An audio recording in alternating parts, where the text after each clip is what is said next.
Hello students. तो हमारा next topic जो है that is reaction of non metals. Metals के रिएक्शन हम लोगों ने अधिकतर पढ़ लिए और अब थोड़े से कुछ एक दो टॉपिक है नॉन मेटल का, वो पढ़ना है। ऐसे आपके सिलेबस में ये भी दिया नहीं है, लेकिन थोड़ा सा हम लोग को पढ़ लेना चाहिए, है ना। एनसीईआरटी के हिसाब से ये भी नहीं है, बट हमको पढ़ना पड़ेगा ये थोड़ा सा। ठीक है, तो reaction of non metal with oxygen यानी एयर। एयर से मान लीजिए कोई नॉन मेटल ले लिए, है ना। जैसे कि मान लेते हैं नाइट्रोजन है। ठीक है, नाइट्रोजन नाइट्रोजन हमारा है। अब वो रिएक्ट किया ऑक्सीजन से, तो क्या बना दिया, नाइट्रोजन डाइऑक्साइड। ठीक ना। इसी तरह से कार्बन है, कार्बन ऑक्सीजन से रिएक्ट किया तो बना दिया कार्बन डाइऑक्साइड।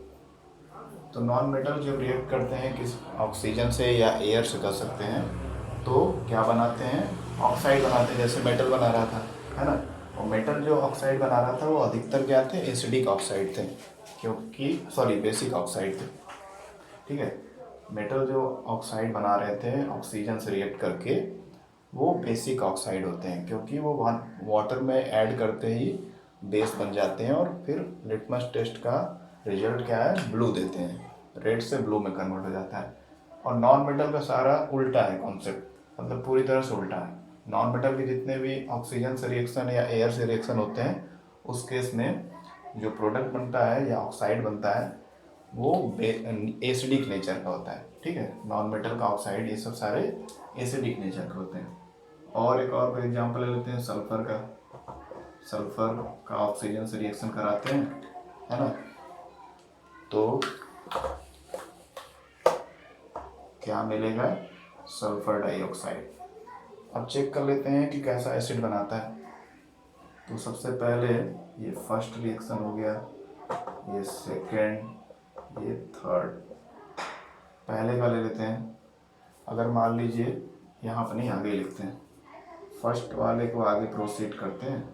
तो नाइट्रोजन डाइऑक्साइड को वाटर में मिक्स करेंगे, इस गैस को, ये ब्राउन कलर का गैस होता है नाइट्रोजन डाइऑक्साइड, तो इसको वाटर में मिक्स करेंगे तो नाइट्रिक एसिड बनाएगा।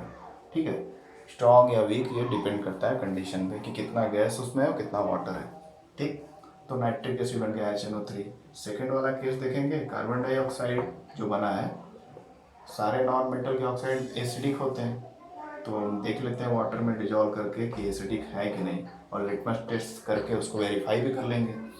कार्बन डाइऑक्साइड और वाटर मिलके H2CO3 बनाएगा, जिसको हम लोग कार्बोनिक एसिड बोलते हैं, जो बहुत ही वीक एसिड है ना। क्योंकि वाटर देखिए हमारा हर जगह ओपन रहता है, पानी पीने का जो हमारा रहता है ग्लास में हम लोग लेते हैं, ओपन लेते हैं, और CO2 गैस उड़ता रहता है, हर जगह अवेलेबल है CO2 ऑक्सीजन। तो CO2 गैस हमेशा पानी से रिएक्ट करके कार्बोनिक एसिड बनाता रहता है, जो कि बहुत ही वीक एसिड है, इसलिए इसका कुछ खास प्रभाव नहीं पड़ता है। और कोई एसिड बन जाएगा तो उसका बहुत ज़्यादा बैड इफेक्ट पड़ता है। अब यहाँ देखिए सल्फर डाइऑक्साइड, ये जब वाटर से रिएक्ट करेगा तो बनाएगा H2SO3। मैंने सेकंड वीडियो में इस चैप्टर के H2SO4 बता दिया था, इसको आप करेक्ट कर लीजिएगा कि सल्फर जो पाउडर होता है उसको ऑक्सीजन के प्रेजेंस में जलाते हैं या हीट करते हैं तो सल्फर डाइऑक्साइड गैस बनता है ना। ये तीनों ही गैस हैं ऑक्साइड के फॉर्म में, और ये गैस जो होता है जब इसमें वाटर मिलाते हैं तो H2SO4 बनता है, इसको बोलते हैं सल्फ्यूरस एसिड।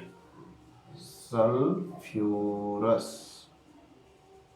एसिड, ठीक है, सल्फ्यूरस एसिड, सल्फ्यूरिक एसिड नहीं बनता है, सल्फ्यूरस एसिड।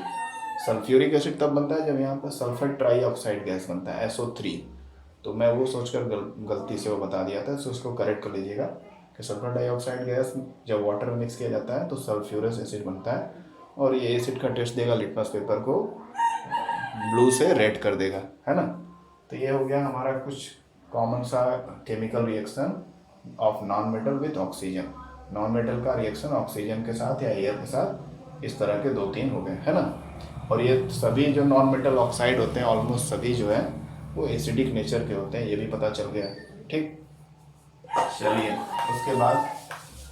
उसके बाद नेक्स्ट टॉपिक देख लेते हैं, और कोई रिएक्शन। दूसरा रिएक्शन क्या है? दूसरा रिएक्शन है reaction of non metal with water.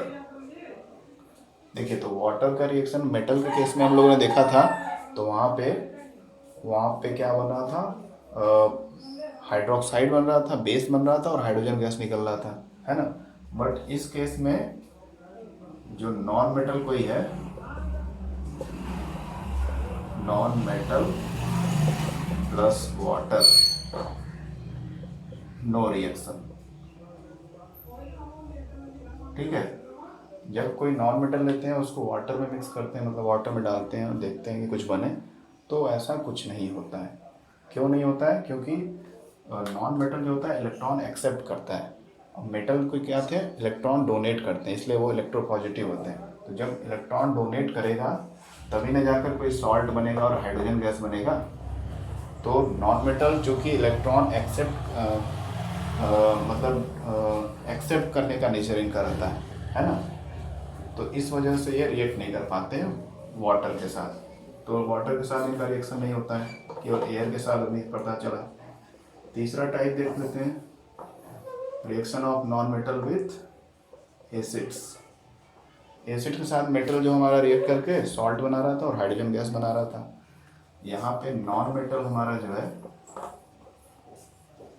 वो एसिड के साथ रिएक्शन करके क्या बना रहा है? एसिड के साथ रिएक्शन करके कुछ नहीं बनाना, नो रिएक्शन। यहाँ पर भी नो रिएक्शन। देखिए, दोनों ही केस में अगर मेटल की बात की जाए, मेटल को याद करें अगर रिएक्शन को, तो मेटल जो है वाटर के साथ रिएक्ट करके हाइड्रोक्साइड बना रहा था और हाइड्रोजन गैस, और मेटल एसिड के साथ रिएक्ट करके सॉल्ट बना रहा था और हाइड्रोजन गैस। ये हो रहा था मेटल केस में, क्योंकि मेटल में जो इलेक्ट्रॉन डोनेट करने की क्षमता है, डोनेट करता है इलेक्ट्रॉन, तभी हाइड्रोजन आयन जो है एसिड वगैरह का, वो इलेक्ट्रॉन लेकर हाइड्रोजन गैस बनाता है। ठीक है, लेकिन नॉन मेटल के केस में क्या है, नॉन मेटल इलेक्ट्रॉन डोनेट करता ही नहीं, देता ही नहीं, लेने का इसका क्षमता है। तो जब इलेक्ट्रॉन देगा नहीं तो हाइड्रोजन आयन से हाइड्रोजन गैस बनेगा ही नहीं। तो दैट इज वाई ये दोनों रिएक्शन नॉन मेटल नहीं देता है। ठीक है, ना वाटर के साथ रिएक्शन देता है ना ही एसिड के साथ। ठीक, क्लियर हो गया? तो ये कुछ छोटी बातें नॉन मेटल्स के बारे में पढ़नी थी, छोटे इसके कुछ केमिकल प्रॉपर्टीज़। नाउ अब हम लोग चलते हैं एसिड और बेस दोनों के रिएक्शन के बारे में, कि जब मेटल और नॉन मेटल दोनों रिएक्ट करते हैं तब क्या होता है, इसको समझेंगे। हमारा नेक्स्ट टॉपिक वही है। ठीक, तो नॉन मेटल के केस में ज़्यादा कुछ केमिकल प्रॉपर्टीज़ पढ़नी नहीं है, केवल ऑक्सीजन की प्रॉपर्टी पढ़नी है कि ऑक्सीजन या एयर से रिएक्ट कैसे करता है, तो क्या बनता है, एसिडिक ऑक्साइड बनता है ना। बाकी वाटर के साथ रिएक्ट नहीं करता है, एसिड के साथ रिएक्ट नहीं करता है, क्योंकि उसके पास हाइड्रोजन डोनेट करने के लिए है ही नहीं, वो तो एक्सेप्ट करता है। दैट इज वाई ये दो रिएक्शन नहीं दे पाता है, दो तरह के रिएक्शन नहीं दे पाता है। नेक्स्ट हमारा जो है reaction of non metals and metals, reaction of metals with non metals. Metals with non metal, metals with non metals, है ना, मेटल्स विथ नॉन मेटल्स।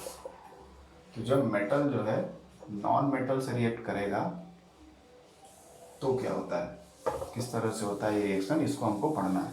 ठीक, तो इसको हम लोग पढ़ते हैं अच्छे से। तो देखिए, 9th क्लास में हम लोगों ने थोड़ा बहुत बॉन्डिंग के बारे में पढ़ा था, covalent bonding, single bond, double bond, हल्का फुल्का इसके बारे में पढ़ा था। तो बॉन्डिंग का 3 टाइप होता है। एक होता है कोवेलेंट बॉन्ड, ठीक है। दूसरा होता है इलेक्ट्रोवैलेंट बॉन्ड, अब ये बॉन्ड क्या होता है अभी बता देता हूँ। तीसरा होता है कोऑर्डिनेट बॉन्ड, ठीक। लेकिन फिलहाल आपको कोऑर्डिनेट बॉन्ड नहीं पढ़ना है, कोवेलेंट बॉन्ड थोड़ा बहुत आपको समझ में आना चाहिए, बट आपका मेन कोर्स जो मेटल नॉन मेटल में है उसमें इलेक्ट्रोवैलेंट बॉन्ड है। कोवेलेंट बॉन्ड के बारे में आपको कार्बन कंपाउंड में बताया जाएगा। कार्बन कंपाउंड जो चैप्टर है नेक्स्ट केमिस्ट्री का, इसके बाद उसमें कोवेलेंट बॉन्ड के बारे में बताना है, तो उसमें आपको समझ में आ जाएगा। इस चैप्टर में हमको पढ़ना है केवल इलेक्ट्रोवैलेंट बॉन्ड, ठीक, और कोऑर्डिनेट बॉन्ड हायर क्लास में पढ़ना है, ठीक है। तो बॉन्ड क्या होता है, बॉन्ड मतलब होता है एक तरह का जोड़, ठीक है। जो एक एटम को दूसरे एटम से जोड़ता है और जिसकी मदद से मॉलिक्यूल या कंपाउंड बनते हैं, है ना। जैसे कि बात हो रही है, ये मान लीजिए हाइड्रोजन हाइड्रोजन है, इन दोनों के पास एक एक इलेक्ट्रॉन है। दोनों हाइड्रोजन का अलग इलेक्ट्रॉन का सिंबल में बना दिया, एक का डॉट बना दिया, एक को क्रॉस बना दिया, ताकि पता चले कि इसका ये इलेक्ट्रॉन है, इसका ये। ठीक, अब ये दोनों इलेक्ट्रॉन आपस में शेयर हो गए, पास में आ गए। ठीक है, तो कुछ इस तरह का स्ट्रक्चर बन गया, या इसको हम लोग इस तरह से लाइन में भी दिखा सकते हैं। ये लाइन का मतलब क्या है, बॉन्ड बन गया। उनके बीच में जो इलेक्ट्रॉन थे वो आपस में शेयर हो गए। अब उनके शेयर होने से क्या हुआ, ये दोनों एटम जो फ्री थे वो कंबाइंड हो गए और क्या बन गया, हमारा एक H2 मॉलिक्यूल, हाइड्रोजन गैस का मॉलिक्यूल बन गया। ठीक, तो इस तरह के बॉन्ड को हम लोग, मतलब इस तरह का जो प्रोसेस होता है इसको बॉन्डिंग बोलते हैं, जिसमें कई सारे एटम्स अपने इलेक्ट्रॉन को शेयर करके या लॉस करके या एक्सेप्ट करके एक स्ट्रक्चर बनाते हैं और उसकी वजह से वो खींचे आते हैं एक दूसरे की तरफ। ठीक है, तो कोवेलेंट बॉन्ड को भी पढ़ने की कोई आवश्यकता नहीं है, ये हम लोग नेक्स्ट क्लास, मतलब नेक्स्ट जब हम लोग पढ़ेंगे चैप्टर कार्बन कंपाउंड तो उसमें डिटेल में पढ़ेंगे। फिलहाल इलेक्ट्रोवैलेंट बॉन्ड पढ़ना है। इलेक्ट्रोवैलेंट बॉन्ड या इसको आयनिक बॉन्ड भी बोलते हैं। क्या बोलते हैं, आयनिक बॉन्ड्स। ठीक, थोड़ा सा मैं कोवेलेंट बॉन्ड के बारे में समझा दे रहा हूँ फटाक से।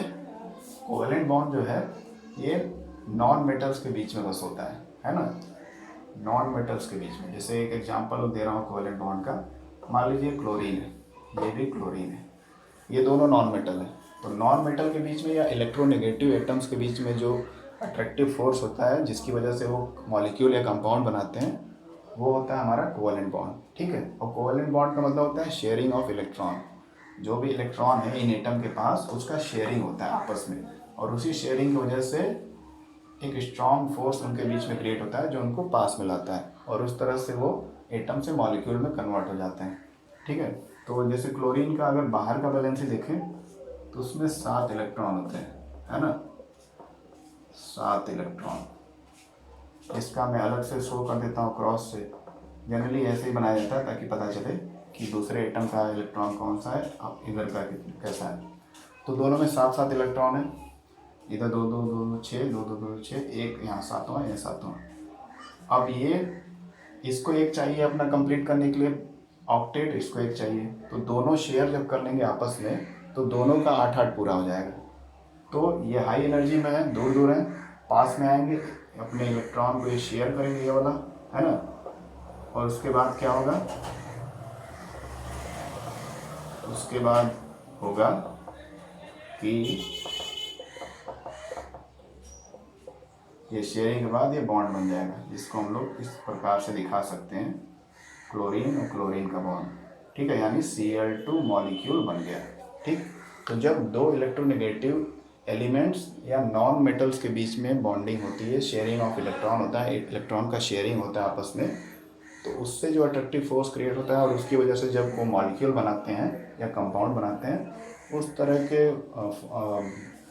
तरह का जो बॉन्ड हो रहा है उसको हम लोग कोवेलेंट बॉन्ड बोलते हैं। ठीक, तो ये नॉन मेटल के केस में होता है, ये याद रखिए, कोवेलेंट बॉन्ड केवल नॉन मेटल्स ही बनाते हैं, मेटल्स नहीं। ठीक, उसके बाद हमारा मेन जो पढ़ना है कोऑर्डिनेट बॉन्ड, अभी आपको पढ़ना नहीं, हायर क्लास में पढ़ना है इलेक्ट्रोवैलेंट बॉन्ड, इस पे फोकस करते हैं। इलेक्ट्रोवैलेंट में देखिए नाम में इलेक्ट्रो यानी इलेक्ट्रॉन, यहाँ पर क्या होता है, या यहाँ पर आयनिक बॉन्ड भी लिखा है ना, आयनिक बॉन्ड यानी यहाँ पर जो है आयन्स बनते हैं, है ना, आयन्स बनते हैं। अच्छा, आयन कैसे बनते हैं, जैसे मान लीजिए अब ये इलेक्ट्रोवैलेंट बॉन्ड, ये तो एक बार फिर से मैं समझा दे रहा हूँ, कंफ्यूज ना हो आप। कोवेलेंट बॉन्ड जो होता है नॉन मेटल्स में होता है, यानी एक नॉन मेटल दूसरे नॉन मेटल के साथ बॉन्ड बनाएगा, उसको बोलते हैं कोवेलेंट बॉन्ड। ठीक है, सिंपल शब्दों में ऐसे कर सकते हैं, सिंपल शब्दों में हम ये कह सकते हैं कि एक नॉन मेटल दूसरे नॉन मेटल से जब बॉन्ड बनाएगा तो उसको कोवेलेंट बॉन्ड बोलते हैं। क्लियर, नॉन मेटल बनाते हैं। इलेक्ट्रोवैलेंट बॉन्ड जो होता है वो किसके बीच में होता है, मेटल और नॉन मेटल के बीच में, मेटल एंड नॉन मेटल। ठीक है, तो मेटल और नॉन मेटल के बीच में जो बॉन्ड होता है उसको हम लोग इलेक्ट्रोवैलेंट बॉन्ड बोलते हैं। ठीक है, इलेक्ट्रोवैलेंट बॉन्ड या आयनिक बॉन्ड भी बोलते हैं। ठीक है, ठीक है, तो आयनिक बॉन्ड, अब इसको समझाना पड़ेगा। इसको कैसे होगा, इसको समझना पड़ेगा हमको, है ना। ये आवाज़ हो रहा बहुत ज़्यादा। अच्छा चलिए तो यहाँ पर हम लोग क्या करेंगे कि मेटल और नॉन मेटल के बीच में बॉन्ड बनता है। कोई एक मेटल ले लेते हैं, मान लीजिए मैग्नीशियम, ठीक है।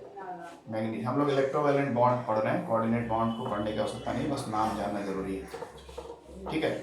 तो मेटल एक मैंने मैग्नीशियम ले लिया, और एक कोई नॉन मेटल ले लेता हूँ, मान लीजिए क्लोरीन, ठीक है। अब हम लोग जो बोर थ्योरी दिया गया था उसके अकॉर्डिंग आयंस निकालेंगे इस पे बैलेंसी की हेल्प से, है ना। तो बैलेंसी की हेल्प से पहले आयंस निकालेंगे। तो हमारे पास मैग्नीशियम मेटल है और क्लोरीन नॉन मेटल है, इन दोनों के बीच में बॉन्ड दिखाना है, इलेक्ट्रोवैलेंट बॉन्ड। तो इलेक्ट्रोवैलेंट बॉन्ड का मतलब होता है इलेक्ट्रॉन का ट्रांसफर होना। इलेक्ट्रॉन के ट्रांसफर होने से जो बॉन्ड बनता है उसको इलेक्ट्रोवैलेंट बॉन्ड बोलते हैं, ठीक। यानी इलेक्ट्रॉन एक जगह से दूसरी जगह जाएगा तो वहाँ पे फिर आयन क्रिएट होंगे, आयन्स क्रिएट होंगे तो आयन के बीच में अट्रैक्शन होगा। जब अपोजिट चार्ज के चार्जेस होते हैं उनके बीच में जो अट्रैक्शन होता है, आप जानते हैं उसको इलेक्ट्रोस्टैटिक फोर्स बोलते हैं, है ना। तो इलेक्ट्रोस्टैटिक फोर्स की वजह से ये जो मॉलिक्यूल बनते हैं, आयनिक कंपाउंड बनते हैं, उसी के बारे में हम लोग ये पढ़ रहे हैं, ठीक है। तो इलेक्ट्रोवैलेंट बॉन्ड में क्या होता है, exchange of ions, exchange of electrons बोल सकते हैं,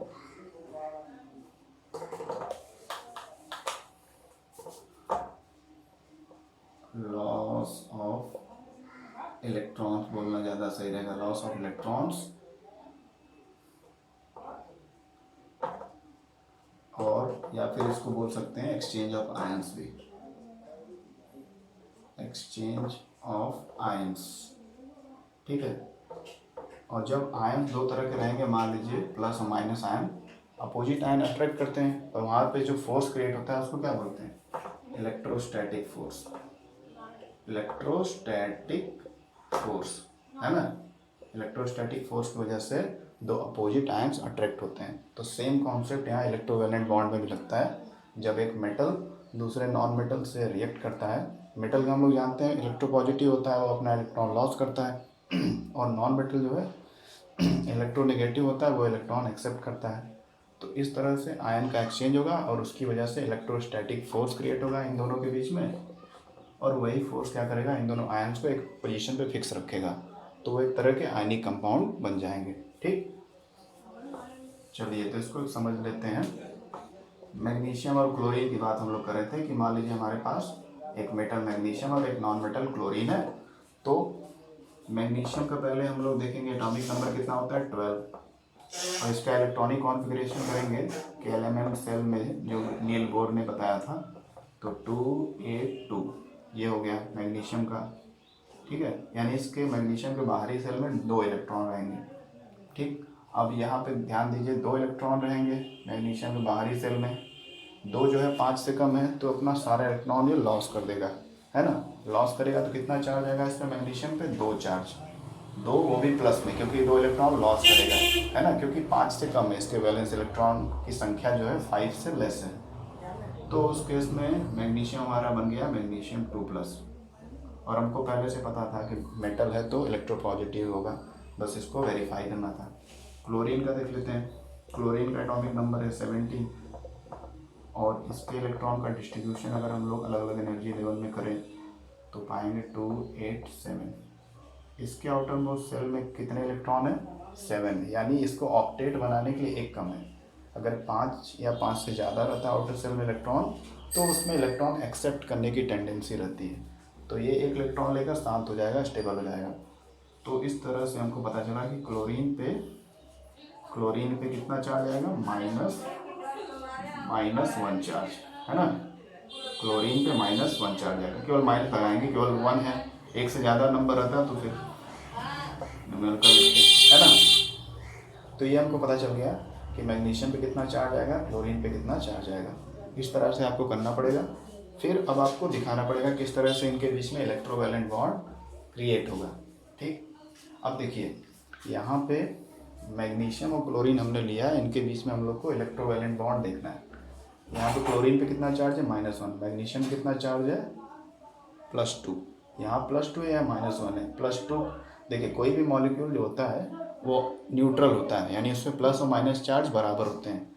लेकिन अगर एक ही क्लोरीन इसमें ऐड करेंगे तो क्या बैलेंस होगा, नहीं होगा, एक प्लस चार्ज इस पर एक्स्ट्रा हो जाएगा। तो दो मैग्नीशियम पे 2 प्लस चार्ज है, तो उसको बैलेंस करने के लिए हमको 2 क्लोरीन से ऐड करना पड़ेगा। क्लियर ना, क्योंकि एक क्लोरीन पे एक ही माइनस चार्ज है। तो हम लोग इस तरह से कुछ शो कर सकते हैं कि मैग्नीशियम पे हो गया +2 चार्ज, है ना, +2 चार्ज है, ओके, ठीक है, +2 चार्ज ऐसे दिखा देते हैं। ये हम क्लोरीन बना दिए। 2 क्लोरीन कैसे चाहिए वो आपको समझ में आ गया। बैलेंस ही हम लोग देखते हैं, प्लस और माइनस बराबर होना चाहिए। प्लस ज़्यादा था, एक माइनस कम था, तो एक और क्लोरीन लेंगे तो बराबर हो जाएगा। अब यहाँ पे क्या होगा कि क्लोरीन पे माइनस चार्ज है ना, क्लोरीन पे -1 चार्ज है, दैट मीन्स ये एक एक इलेक्ट्रॉन लेगा, है ना। तो चलिए इसका आउटर मोस्ट शेल बनाते हैं। 1 मिनट, इसको ऐसे नहीं बनाना पड़ेगा, ये मिटा देता हूँ, ये समझ में आता आ गया होगा। ये हमारा मैग्नीशियम हो गया। मैग्नीशियम में बाहर सेल में कितने इलेक्ट्रॉन हैं, 2, ठीक है, मैंने 2 इलेक्ट्रॉन मैग्नीशियम बाहर बना दिए, ठीक है। उसके बाद ये हमारा क्लोरीन है, ठीक है, इसमें कितने इलेक्ट्रॉन है, इसको डॉट से नहीं क्रॉस से बनाते हैं ताकि सेपरेट लगे, ठीक है।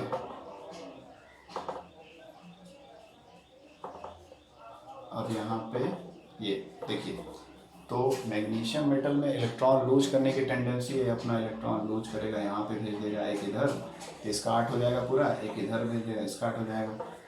तो इस स्टेप के बाद क्या होगा, मैग्नीशियम अपने दोनों इलेक्ट्रॉन लूज कर देगा। इस स्टेप के बाद दोनों अपने इलेक्ट्रॉन बाहर के सेल के लूज कर देगा, तो मैग्नीशियम पे आ जाएगा +2 चार्ज, और एक इलेक्ट्रोस्टैटिक फोर्स की वजह से क्लोरीन पे क्या आ जाएगा, -1 चार्ज आ जाएगा, ठीक है। क्लोरीन का हम लोग चार्ज अगर बनाना चाहें तो कुछ इस तरह से होगा,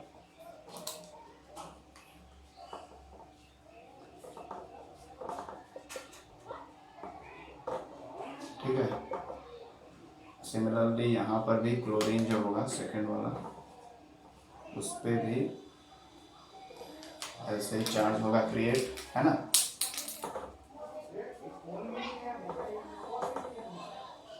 ठीक, और इसका ऑक्टेट पूरा हो गया, इस क्लोरीन का ऑक्टेट पूरा हो गया, है ना।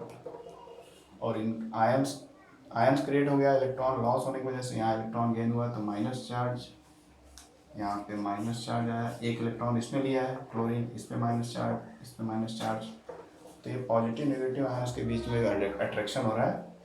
ये जो डॉट से हमने दिखाया है दैट इज इलेक्ट्रोस्टैटिक फोर्स, और इलेक्ट्रोस्टैटिक फोर्स की वजह से जो ये पार्टिकुलर मॉलिक्यूल जैसा स्टेबल स्ट्रक्चर है उसको हम लोग इलेक्ट्रोवैलेंट बॉन्ड बोलते हैं, ठीक है, समझ में आ रहा है। तो इस तरह से इलेक्ट्रोवैलेंट बॉन्ड किसी भी मॉलिक्यूल में किसी भी आयनिक मॉलिक्यूल में बनता है ना। क्लियर, कोई समस्या नहीं है। तो इस तरह से इलेक्ट्रोवैलेंट बॉन्ड बनता है। आप बुक में देखेंगे थोड़ा इसको डिफरेंट तरह से भी दिखाया रहेगा, वो भी चलेगा, ये भी सही है, कोई इसमें गड़बड़ी नहीं है, ठीक है। तो ये इलेक्ट्रोवैलेंट बॉन्ड बन गया। Electrovalent bond because of exchange of ions, ion के एक्सचेंज होने से जो बॉन्ड बनता है तो उसको इलेक्ट्रोवैलेंट बॉन्ड बोलते हैं। वहाँ पे इलेक्ट्रोस्टैटिक फोर्स होता है, क्योंकि 2 तरह के आयन होते हैं, एक मेटल का पॉजिटिव आयन, एक और नॉन मेटल का निगेटिव आयन, तो दोनों के बीच में जो फोर्स है इलेक्ट्रोस्टैटिक फोर्स होता है। इसको इस तरह से भी लिख सकते हैं, या फिर जैसा बुक में दिया है, मैग्नीशियम पे 2+ चार्ज, और बॉक्स में लिखने का मतलब ये मेटल का अलग चार्ज है प्लस में, और क्लोरीन का जो अपना अलग चार्ज है, ठीक है। इस पे माइनस चार्ज रहेगा, और कितना माइनस चार्ज रहेगा, 2 माइनस चार्ज लगा, इसके आगे 2 लिख दिए क्योंकि 2 क्लोराइड आयन है ना। तो 2 क्लोराइड आयन है तो यहाँ भी 2 लिख सकते हैं, या यहाँ लिख देंगे 2 क्लोरीन, क्लोरीन माइनस आयन 2 है ना, इसलिए मैंने 2 यहाँ लिख दिया। क्लियर। तो इस तरह से आप समझा सकते हैं, उसके इलेक्ट्रॉनिक कॉन्फ़िगरेशन को करेंगे, फिर उसी के बेसिस पे आप उसका स्ट्रक्चर बना देंगे और इस तरह से कोवेलेंट बॉन्ड कंप्लीट हो जाएगा। मेटल और नॉन मेटल के बीच में ही ये बॉन्ड बनता है। ठीक, और नॉन मेटल केवल नॉन मेटल के बीच में बॉन्ड है तो वो कोवेलेंट बॉन्ड होता है। ठीक है, चलिए एक और एग्जांपल देख लेते हैं ताकि और क्लियर हो जाए, है ना। सोडियम क्लोराइड सबसे सिंपल होता है, उसको देख लेते हैं। Sodium chloride molecule ionic compound है ये, है ना। आयनिक कंपाउंड को मॉलिक्यूल नहीं बोलते हैं, इसका अलग नाम ही है, आयनिक कंपाउंड ही बोलते हैं। आयनिक बॉन्ड जिसमें प्रेजेंट होता है those are known as ionic compound. Ionic molecule नहीं बोला जाता। मॉलिक्यूल का मतलब है कि उसके बीच में इलेक्ट्रॉन का शेयरिंग हो। यहाँ पे इलेक्ट्रॉन का शेयरिंग की बजाय इलेक्ट्रॉन का लॉस और गेन हो रहा है, और उसी लॉस गेन होने से जो चार्ज क्रिएट हो रहा है उसके बीच में जो फोर्स हो रहा है, मतलब उस चार्ज के बीच के वजह से जो फोर्स है उसकी वजह से बॉन्ड बन रहा है ना। तो दैट इज वाई इनको मॉलिक्यूल ना बोल करके आयनिक कंपाउंड्स बोलते हैं। तो सोडियम क्लोराइड है, अब इसमें सोडियम का एटॉमिक नंबर 11 होता है। तो अगर इसका इलेक्ट्रॉनिक कॉन्फ़िगरेशन करेंगे तो 281 आउटर सेल में एक इलेक्ट्रॉन है सोडियम के। ठीक है, एक इलेक्ट्रॉन है यानी 5 से कम है तो अपना लॉस करेगा, क्योंकि मेटल है लॉस ही करेगा, इलेक्ट्रोपॉजिटिव नेचर। फिर क्लोरीन का सिमिलर रहेगा जैसा पिछले कंडीशन में हमने देखा, पिछले एग्जांपल में। इसमें इलेक्ट्रॉनिक कॉन्फ़िगरेशन करेंगे 287, एक की कमी है ऑक्टेट बनाने के लिए तो एक ही लेगा। ठीक है, तो इसमें एक जुड़ सकता है और ये एक अपना छोड़ देगा, तो ये छोड़ेगा अपना एक इलेक्ट्रॉन, ये एक्सेप्ट कर लेगा तो बॉन्ड बन जाएगा। ठीक है, तो ये हमारा सोडियम हो गया और ये हमारा हो गया क्लोरीन। अब सोडियम के पास आउटर मोस्ट सेल में एक इलेक्ट्रॉन है, उसको मैंने ऐसे बना दिया डॉट से। क्लोरीन के पास कितने इलेक्ट्रॉन है? 7, उसको मैंने क्रॉस से दिखा दिया। इसके पास एक की कमी है, बस एक ले लेगा, इसका ऑक्टेट पूरा हो जाएगा बाहर की कक्षा का, बाहर का जो सेल है, और फिर ये स्टेबल हो जाएगा। चलिए, तो ये इलेक्ट्रॉन जाएगा यहाँ पे। ठीक है, यहाँ से मुड़ जाएगा, एरो की तरह के थ्रू आपको समझाना पड़ेगा कि इलेक्ट्रॉन कहाँ से कहाँ मूव कर रहा है। ठीक, अब ये इस मूवमेंट के बाद क्या होगा? सीन क्रिएट, सोडियम अपना एक इलेक्ट्रॉन लूज करके +1 चार्ज पे आ जाएगा, और उधर क्लोरीन जो है, क्लोरीन का क्या हो रहा है? इसके पास पहले से 7 थे और एक बोनस में आ गया सोडियम का आयन जो एकदम आसानी से इसके पास आ गया, तो क्लोरीन पे आ गया माइनस चार्ज। अब यही प्लस और माइनस चार्ज जैसे ही क्रिएट हुआ इस इलेक्ट्रॉन के एक्सचेंज होने के बाद, और वहाँ पे इलेक्ट्रोस्टैटिक फोर्स जनरेट हो गया। अब वो इलेक्ट्रोस्टैटिक फोर्स इन आयन को दूर नहीं जाने दे रहा है, तो एक तरह का बॉन्ड बन गया, उनके बीच में जोड़ बन गया। ठीक है, तो this is the electrovalent bond in sodium chloride ionic compound. ठीक है, ये भी एक आयनिक कंपाउंड है। जितने भी जैसे ऐसे सभी कंपाउंड जिनमें मेटल और नॉन मेटल के बीच में बॉन्ड बनता है वो सभी आयनिक नेचर के होते हैं, यानी उनमें आयन ही बनता है। इलेक्ट्रॉन लॉस होता है, एक में किसी में गेन होता है, मतलब इसका इलेक्ट्रॉन लॉस हुआ, इसमें इलेक्ट्रॉन गेन हुआ, तो लॉस और गेन से जो कंपाउंड बनते हैं इलेक्ट्रॉन के, उनको इलेक्ट्रोवैलेंट बॉन्ड बोलते हैं। ठीक है, और वो आयनिक कंपाउंड कहलाते हैं। ठीक, अब इसको दूसरी तरह से लिख सकते हैं आपके बुक के हिसाब से देखा जाए तो सोडियम आयन एक ही है, क्लोरीन आयन का देखा जाए तो क्लोरीन भी एक ही है। ठीक है, तो यहाँ पर +2 2 4 6, और यहाँ से सोडियम से गया था इलेक्ट्रॉन। ठीक, तो ये माइनस हो गया, है ना। तो इस तरह से आयंस क्रिएट होते हैं, दो अपोजिट आयंस, और उनके बीच में अट्रैक्टिव फोर्स होता है। कौन सा फोर्स? इलेक्ट्रोस्टैटिक फोर्स, और उसी फोर्स की वजह से ये आयनिक कंपाउंड्स बनते हैं। कौन से कंपाउंड बनते हैं? Ionic compounds. आयनिक बॉन्ड जिनमें प्रेजेंट होता है ऐसे कंपाउंड्स को क्या बोलते हैं? आयनिक कंपाउंड्स, आयनिक कंपाउंड्स, ठीक है, आयनिक कंपाउंड्स बोलते हैं।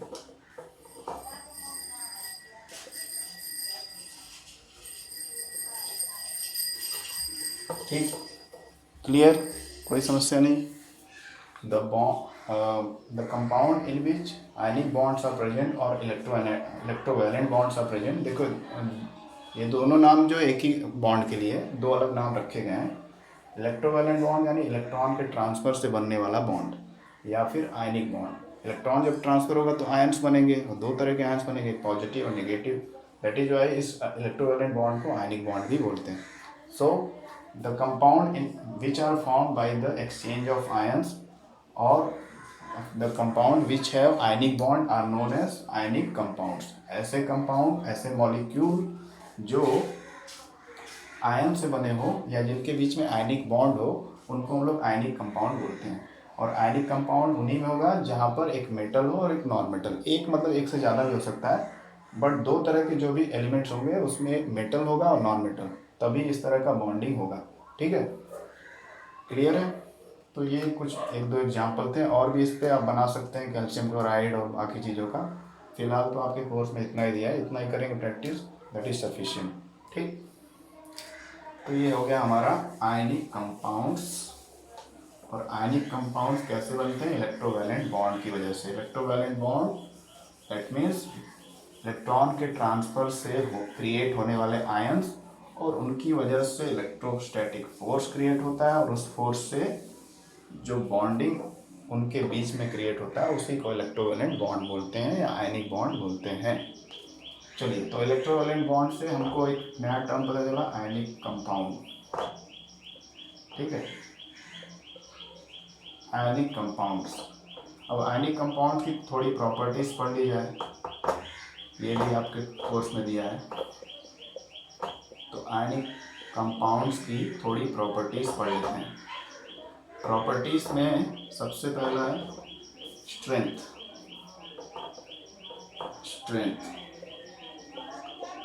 तो आयनिक कंपाउंड जो होते हैं इनके बीच में स्ट्रॉन्ग इलेक्ट्रोस्टैटिक फोर्स होता है। आयन के बीच में जो फोर्स होता है काफ़ी स्ट्रॉन्ग होता है, इसलिए काफ़ी स्ट्रॉन्ग होते हैं। लेकिन इतने स्ट्रॉन्ग नहीं कर सकते हम लोग, मेटल जैसे नहीं होंगे, है ना, लेकिन थोड़े स्ट्रॉन्ग होते हैं, अच्छे खासे उनमें स्ट्रेंथ होता है। उनको ब्रेक करने के लिए काफ़ी एनर्जी की आवश्यकता पड़ती है, तब वो टूटते हैं, अदरवाइज वो ब्रेक नहीं होते हैं, है ना। ठीक, तो आयनिक कंपाउंड जो होते हैं सॉलिड होते हैं, सॉलिड स्टेट में रहते हैं। ठीक, सॉलिड फॉर्म में होते हैं, और क्या होते हैं, हार्ड भी होते हैं। सॉलिड के साथ हार्ड भी होते हैं, हार्डनेस भी होता है उसमें। हार्ड का मतलब ये बहुत ज़्यादा हार्ड मत समझिए, मेटल जैसा हार्ड नहीं, बट काफ़ी स्टेबल हार्ड होते हैं। जैसे कि आप नमक देखते होंगे, काफ़ी हार्ड होता है, उसको कितना भी पीटेंगे तो छोटे छोटे टुकड़े होगा, लेकिन कभी वो मतलब पूरी तरह से पाउडर नहीं होगा, उसके छोटे छोटे फिर भी क्रिस्टल बने रहेंगे जो हमको दिखेंगे नहीं, बहुत ही छोटे हो जाते हैं। बट उसको जैसे ही पानी में डालेंगे या तो वो पिघल के गायब हो जाएगा, है ना। तो काफ़ी फोर्स होता है उनके बीच में, इलेक्ट्रोस्टैटिक फोर्स। सोडियम क्लोराइड या किसी तरह के भी आयनिक कंपाउंड में तो सॉलिड स्टेट में होते हैं सारे आयनिक कंपाउंड्स, और काफ़ी हार्ड होते हैं। हार्ड होने का रीज़न क्या है? Electrostatic force. Electrostatic force between positive and negative ion is responsible for hardness and solid state of these ionic compounds. Okay, दूसरा अगर हम लोग बात करें, दूसरा प्रॉपर्टी इसका देखें तो melting point and boiling point का देखा जाए। मेल्टिंग पॉइंट, इसको m.p भी लिख सकते हैं फिलहाल समझने के लिए केवल, वैसे आपको पूरा लिखना है। एंड बॉइलिंग पॉइंट, ठीक है, बॉइलिंग पॉइंट B.P. तो आयनिक कंपाउंड का मेल्टिंग पॉइंट और बॉइलिंग पॉइंट कैसा होता है? तो आयनिक कंपाउंड का मेल्टिंग पॉइंट और बॉइलिंग पॉइंट काफ़ी हाई होता है, ठीक है, क्योंकि इनके बीच में इलेक्ट्रोस्टैटिक फोर्स होता है। आयन्स के बीच में एक प्लस चार्ज हो गया, एक माइनस चार्ज हो गया। इनके बीच में इलेक्ट्रोस्टैटिक फोर्स है जो इनको जल्दी टूटने नहीं देगा या अलग नहीं होने देगा। तो इस बॉन्ड को तोड़ने के लिए, ये इलेक्ट्रोस्टैटिक फोर्स को हटाने के लिए काफ़ी एनर्जी देना पड़ता है, तब जाकर ये ब्रेक होते हैं। दैट मीन्स कि इनका मेल्टिंग पॉइंट और बॉइलिंग पॉइंट काफ़ी हाई होता है। ठीक है, तो melting point and boiling point is high. ठीक है, हाई रहता है काफ़ी। जैसे सोडियम क्लोराइड की ही बात कर लें, आपके बुक में कई सारे लिस्ट दिए गए हैं कई सारे कंपाउंड के मेल्टिंग और बॉइलिंग पॉइंट के, उससे आप थोड़ा सा अंदाज़ा लगा सकते हैं, उसको रटने की आवश्यकता नहीं है। जैसे सोडियम क्लोराइड है, इसका बॉइलिंग पॉइंट लगभग होता है, बॉइलिंग पॉइंट नहीं, मेल्टिंग पॉइंट लगभग 800 डिग्री सेल्सियस, 800 या उससे ज़्यादा होता है, लगभग 800 डिग्री से ज़्यादा। सोडियम क्लोराइड जो आयनिक कंपाउंड है, इसका मेल्टिंग पॉइंट इतना होता है। जब ये इतने डिग्री में मेल्ट हो रहा है तो पहले तो ये मेल्ट होगा, पिघलेगा, पिघले के बाद फिर उबलना शुरू होगा, बॉयल होगा। तो आयनिक कंपाउंड के अधिकतर जितने भी आयनिक कंपाउंड होते हैं उनके मेल्टिंग पॉइंट और बॉइलिंग पॉइंट हाई होते हैं, because of the strong electrostatic force. Electrostatic force strong है, उस फोर्स को पहले ब्रेक करना होगा, उसको हटाना पड़ेगा, इसलिए ज़्यादा एनर्जी देनी पड़ेगी, और ज़्यादा एनर्जी देंगे तो ज़्यादा मेल्टिंग पॉइंट रहेगा, ज़्यादा बॉइलिंग पॉइंट रहेगा। ठीक है, तो रीजन यही है। ठीक, उसके बाद तीसरा इसका प्रॉपर्टी यानी कंपाउंड का सॉल्युबिलिटी। तीसरा जो प्रॉपर्टी है वह सॉल्युबिलिटी। सॉल्युबिलिटी सॉल्युबिलिटी का मतलब है, सॉल्युबिलिटी का मतलब है कि किस में सॉल्युबल होते हैं आयनिक कंपाउंड। तो आयनिक कंपाउंड पोलर सॉल्वेंट में सॉल्युबल होते हैं, सॉल्युबल इन पोलर सॉल्वेंट। अब पोलर सॉल्वेंट क्या होता है? पोलर सॉल्वेंट यानी वाटर, वाटर को पोलर सॉल्वेंट बोलते हैं। ठीक है, ऐसा सॉल्वेंट, ऐसा लिक्विड मीडियम जिसमें आयंस ऑलरेडी हो। जैसे वाटर है, वाटर अपने आप ही क्या होता है, H+ और OH- में प्रेजेंट रहता है, इसलिए इसको pH लेवल में 7 दिया जाता है, न्यूट्रल होता है। ठीक है, आयन प्लस माइनस आयन बराबर मात्रा में होते हैं। तो ऐसे सॉल्वेंट, ऐसा लिक्विड जिसमें, सॉल्वेंट मतलब लिक्विड होता है जो किसी चीज़ को घोलने के काम आता है, तो ऐसे लिक्विड जिसमें पोलैरिटी हो, यानी जिसमें पॉजिटिव नेगेटिव आयंस हो, उसमें ही ये हमारे आयनिक कंपाउंड मिक्स होते हैं। क्योंकि आयनिक कंपाउंड में भी पॉजिटिव नेगेटिव आयन है, तो जब इनको डाला जाएगा पानी में तो इसका पॉजिटिव वाटर के नेगेटिव से जुड़ेगा और इसका नेगेटिव आयन उस वाटर के पॉजिटिव आयन से जुड़ेगा। तो केवल पोलर सॉल्वेंट यानी वाटर में डिजॉल्व होते हैं, बाकी और किसी में डिजॉल्व नहीं होते हैं। ठीक, जैसे केरोसिन हो गया, ये सब नॉन पोलर सॉल्वेंट है। केरोसिन या ईथर एक्सेट्रा, ऑयल वगैरह जो भी हो, इसमें ये नॉट सॉल्युबल होते हैं। ठीक है, not soluble in kerosene, ether and many other non polar solvent. ठीक है, केरोसिन, ईथर, ETC, इन सब में सॉल्युबल नहीं होते हैं। हमारे आयनिक कंपाउंड केवल पोलर सॉल्वेंट में यानी कि पानी में सॉल्युबल होते हैं। बाकी और जो तेल वगैरह होता है, ऑयल होता है, अलग कंपाउंड जो होते हैं लिक्विड फॉर्म में, उनमें ये डिजॉल्व नहीं होता है। ठीक, क्योंकि आयनिक कंपाउंड उसी में डिजॉल्व होंगे जहाँ पे ऑलरेडी आयन हो, तभी आयन का एक्सचेंज होगा और वो पूरी तरह से घुल जाएंगे। और ये सब जो है केरोसिन, ईथर या और चीज़ें ऐसी होती हैं, कीटोन होता है, एल्डिहाइड होता है, इस तरह के बहुत सारे लिक्विड फॉर्म में केमिकल होते हैं, इनमें आयन नहीं होता है। जब आयन नहीं है तो ये आयनिक कंपाउंड को घोल नहीं पाएंगे। That is why ionic compound in सब चीज़ों में इनसॉल्युबल होता है, सॉल्युबल नहीं होता है, केवल पानी में सॉल्युबल होता है। ठीक है, उसके बाद क्या है हमारा अगला टॉपिक, कंडक्टिविटी। हाँ, लास्ट टॉपिक फटाक से करते हैं, मतलब इसी का प्रॉपर्टी है लास्ट टॉपिक, आयनिक कंपाउंड का प्रॉपर्टी है। Fourth topic conductivity. जब आयनिक कंपाउंड पानी में डाले जाएंगे तो आयन में ब्रेक हो जाएंगे, तो एक अच्छे कंडक्टर के रूप में यूज किए जा सकते हैं। तो जैसे हमने कोई कंटेनर ले लिया है ना, उसमें 2 इलेक्ट्रोड ले लिए, ओके, और उसके बाद यहाँ पे कोई पावर सप्लाई दे दिया बैटरी वगैरह से, यहाँ पे कोई बल्ब लगा दिया और यहाँ से जोड़ दिया, तो ये प्लस एंड से जुड़ा है, ये माइनस एंड से जुड़ा है, तो माइनस एंड से जो जुड़ा रहता है उसको कैथोड बोलते हैं उस इलेक्ट्रोड को, और ये प्लस एंड से है तो एनोड, है ना। और यहाँ पे हमारा ये डीप है किसमें, एक आयनिक कंपाउंड में, मान लीजिए NaCl में। तो NaCl एक आयनिक कंपाउंड है, जैसे ही इसको पानी में डालेंगे, NaCl, तो क्या बनाएगा Na प्लस और Cl माइनस, ठीक है ना। अपने आयनिक फॉर्म में ब्रेक हो जाएगा इजीली। और फिर ये आयन, ढेर सारे सोडियम आयन, क्लोराइड आयन बनेंगे इसमें, और सोडियम आयन इधर जाके इकट्ठा हो जाएगा निगेटिव वाले कैथोड की तरफ, और क्लोराइड आयन इधर आके इकट्ठा हो जाएगा, और इस तरह से कंडक्शन होगा और बल्ब जलने लगेगा। तो इससे ये पता चलता है कि जो आयनिक कंपाउंड का सोल्यूशन होता है वाटर में या पोलर सॉल्वेंट में, वो एक अच्छा कंडक्टर होता है और कंडक्टिविटी करता है, ठीक। जबकि अगर हम कोवेलेंट कंपाउंड देखेंगे, कोवेलेंट बॉन्ड से जो कंपाउंड बनते हैं, मॉलिक्यूल बनते हैं, वो नॉन कंडक्टर होते हैं। जैसे केरोसिन वगैरह की हम लोग बात कर रहे थे अभी, तो केरोसिन या अदर ईथर वगैरह जो होते हैं ना, वो कोवेलेंट बॉन्ड से बनते हैं, तो उनमें आयन नहीं होता है। तो उनमें अगर कोई चीज़ कंडक्टिविटी आप देखना चाहेंगे तो कंडक्टिविटी 0 दिखाएगा, क्योंकि उसमें आयन ही नहीं है। जब आयन नहीं है तो आयन मूव नहीं करेंगे और कंडक्टिविटी नहीं रहेगा। बट आयनिक कंपाउंड में आयंस रहते हैं, आयंस ब्रेक हो जाते हैं और अपोजिट इलेक्ट्रोड की तरह मूव करते हैं, और उसी की वजह से वो कंडक्ट करने में सक्सेसफुल हो पाते हैं और इलेक्ट्रिसिटी इजीली मूव कर पाती है, ठीक है। तो ये हो गया कि आयनिक कंपाउंड जो होते हैं काफ़ी कंडक्टिव होते हैं। लेकिन अगर ये सॉलिड फॉर्म में, मान लीजिए सोडियम क्लोराइड या कोई भी आयनिक कंपाउंड सॉलिड फॉर्म में, तो कंडक्टिविटी नहीं शो करेगा। जब तक उसको पानी में न घोला जाए, किसी पोलर सॉल्वेंट घोला जाएगा, तभी वो कंडक्टिविटी शो करेगा। सॉलिड फॉर्म में वो कंडक्टिविटी नहीं शो करेगा, ठीक है।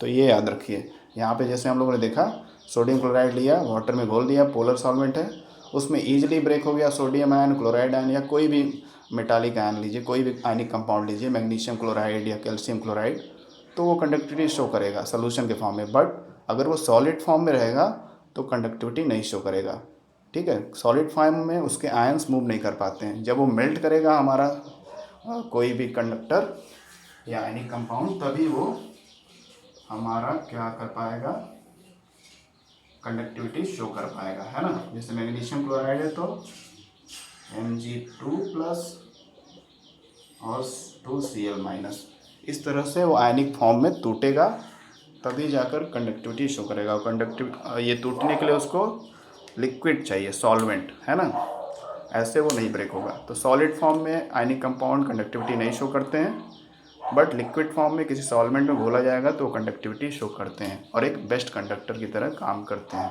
ओके, तो आज के लिए इतना ही।